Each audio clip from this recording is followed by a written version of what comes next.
Hey guys, what's going on? It's me, Overthegiantree, and today we're going to be doing something a little different. We're going to be doing a Star Wars kind of lore thing. If you didn't know, I'm really into Star Wars. It's like something I'm really passionate about, and I know quite a bit about. So we're going to be discussing something that's really interested me recently, and it's called an ugly ship. So yeah, they're pretty cool. They're in Legends. They haven't appeared in any Star Wars media other than Legends as of yet. I do hope we see some of them in the upcoming Star Wars movies, maybe Episode 8, or the Han Solo film. So yeah, we're just gonna get into that, and I'm gonna tell you a ship I have crafted together because you know I'm a fucking nerd when it comes to Star Wars. So if you're interested in that, stay around. But yeah, I thought I'd do a new series on my channel where I go over cool Star Wars things. And I think we're going to start with the ugly ship as episode 1. So, let's go. So an ugly ship was a type of starfighter that had been cobbled together out of parts that had been salvaged from varying origins, including crashed starfighters, ex-military, and, well, you know, just abandoned ships in general, to be honest. And the term seemed to originate from Karelia, which is where Han Solo was born, coincidentally. Ugly ships were usually seen to be used by pirates and smugglers, or you know, groups that lacked the resources to build their own starfighters. They were best known as the product of independent shipyards within the Karelian system, but they could be found throughout the galaxy, made throughout the galaxy, because they were like really easy to be made. Some ugly ships had standard designs, but most were pretty unique and widely varied performance traits. The ugly generally tended to be a poor match for a modern, conventional military-built sniper fighter, as they typically ended up with more of the weaknesses than the strengths of their component parts. Many uglies during the New Republic era were amalgamations of Rebel and Imperial craft. They were used by gangs such as Cavil's Corsairs, who flew them against Rogue Squadron. Other versions of uglies can be found in pirate and mercenary fleets, such as that of the Invid pirate fleet led by Lenoa Tavera.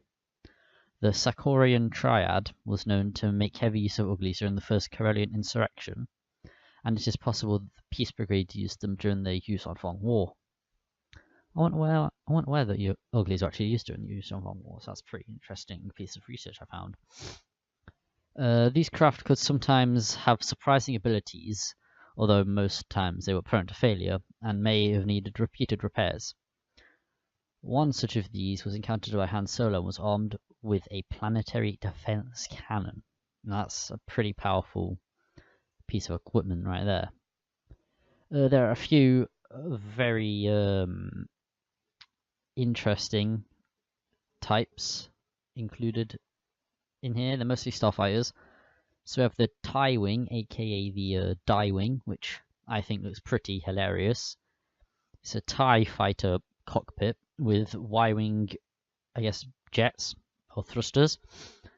Yeah, so it was the ball cockpit and the wing brace from the TIE fighter with the engine necklace from the Y-wing. I probably butchered that, but you know.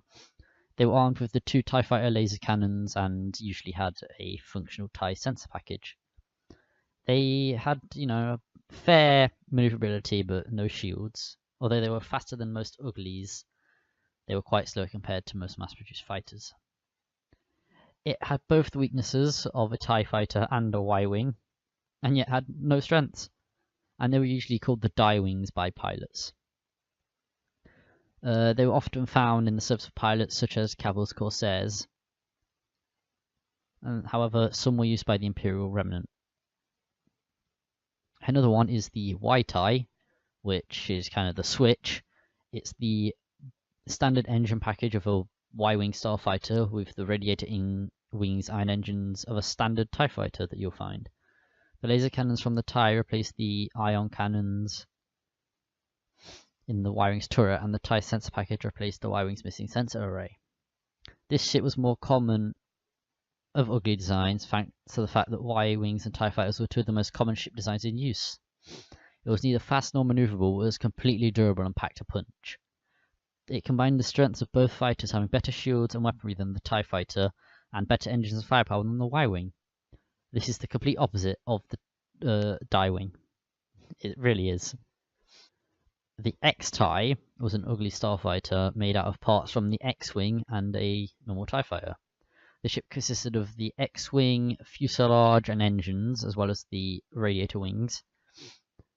These wings replaced the obvious S-foils of the standard X-wing. However, it contained the main body of the X-wing.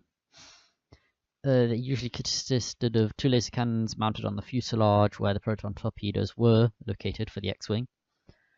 Though some mounted the X-wing's lasers on the fuselage, and others retained 1 warhead launcher at the price of carrying only 1 single laser.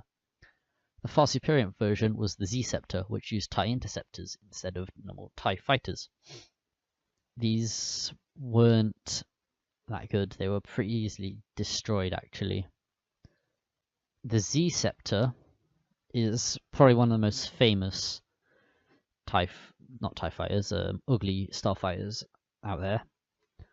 They were cobbled together from parts of a Z-95 Headhunter and a TIE Interceptor. They had the ball cockpit of the TIE Interceptor without the window, which was I think it was the cockpit of the Z-95. And it had 2 of the bottom, I'm assuming, bits of the Interceptor's solar thingies. What do you call them? Solar collector panels, and 2 X-wing thrusters, maybe, or Z-95 thrusters, sorry.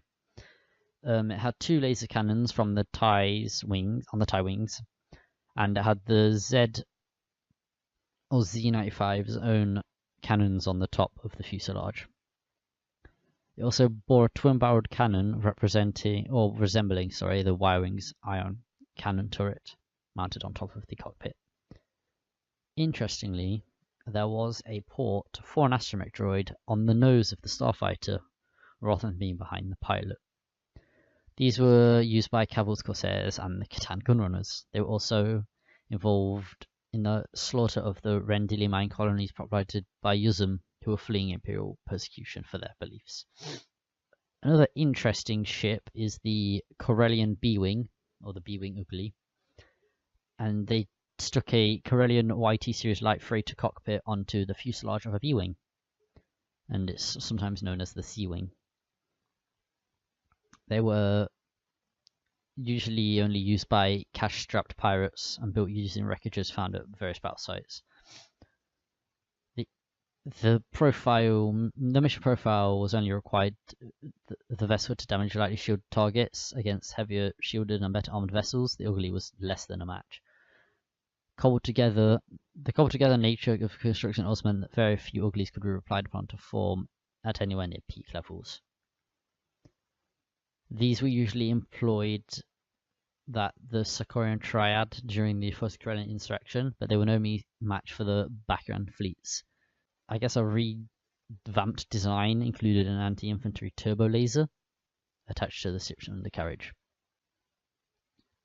There's also a variant of the X-TIE, which has the ball cockpit of the TIE fighter, but the wings of an X-wing, called the X-TIE, I think, where it has, or the X-TIE Ugly, whatever, where it has the cockpit of both a TIE fighter and an X-wing, but has 1 X-wing wing and 1 TIE fighter wing. The connector of the side connects them. There's a picture on screen. It's easier to see than me to talk about, I guess. Okay, so now we're going to talk about the Ugly starfighter I made myself, and that is an amalgamation of parts from my favorite starfighters. Well, not my favorite, but just starfighters I like. So the base I chose was a Naboo N1 starfighter. So I'm just going to have to get pictures of these real quick.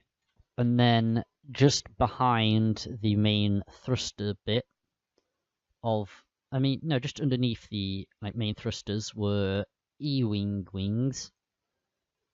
They're just underneath them, and then connected to the top of the thrusters are the top bits of the TIE Interceptor wings, kind of like the Z scepter, and then I added an extra engine, which was a twin-ion engine from a TIE fighter, to the ship. And then the cannon, which can usually be located, the ball cannon, which is usually on a Geonosian starfighter. I have one of them on the back of this amalgamation. And then where you'd usually find the astromech, that would be replaced by a powered down ATTE cannon, which would be piloted by my special assassin droid, which had like astromech parts and stuff, and that would also be used to and then the controls that the astromech would be used for would then be incorporated into the controls that I have or the pilot would have, so such as jumping to light speed and such. And they were going to be used by like a bounty hunter or a Jedi or whoever gets his hand on the ship, really.